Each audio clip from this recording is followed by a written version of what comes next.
kongamano la wajasiriamali. Leo tena nimekuona. Hongera sana kwa kusapoti mkoa wa Mara kiujumla. Tunazungumza vipi kuhusu hili swala ambalo mkuu wa mkoa amelifanya kuhusu kuwakumbuka wajasiriamali wadogo?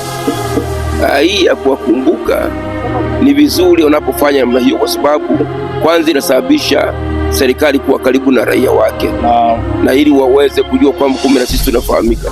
Ni tofauti tunavyosikia kama juzi walikuwa wanafanya mazoezi, watu wanakimbia na nini.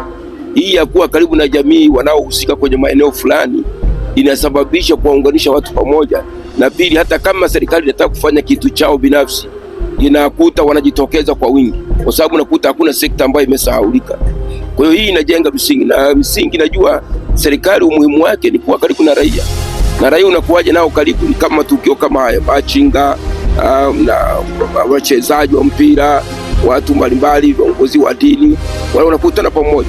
Ndio maana tukaona kwamba ni vyema tuweze kuwa karibu na machinga, kwa sababu hata watoto wetu wako kwenye machinga. Kwa maana sisi ni wachungaji na maaskofu, lakini kuna watoto wetu wajukuu na watu wengine wako machinga.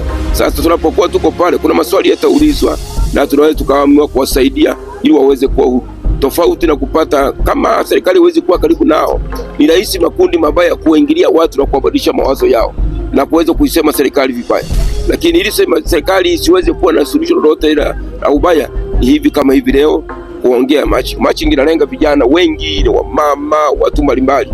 Kwa mimi niseme tu ni vizuri wakijitokeza na serikali iweze kuzungumza nao. Mheshimiwa Askofu, kwa cheo chako kikubwa, lakini umeweza kusikia wito wa mkuu wa mkoa, umeweza kufika hapa.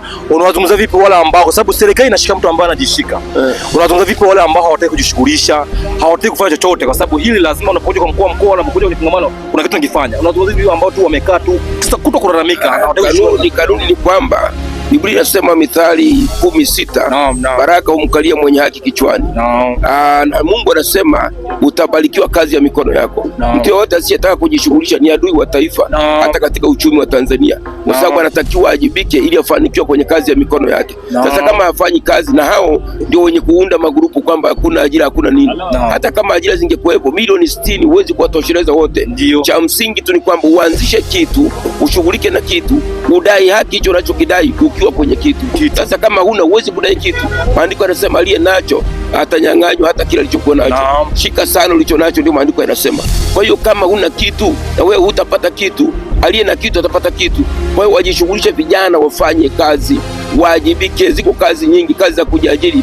Kuna vyuo vya VETA vimekuja, wasome fine plan, ujenzi, seremala, sehemu mbalimbali. Ni kizazi hiki, vijana wengi kwa mfano, wengi wanakuwa wako nyumbani. Na pili, wazazi nao wanachangia, kwa sababu mtoto unaweza kukuta watatu wawili wako nyumbani, wanarudi wanakuja kulala, mradi wazazi wapo. Wazazi hawakemei, wazazi wajitoe kukemea watoto wafanye kazi. Amina.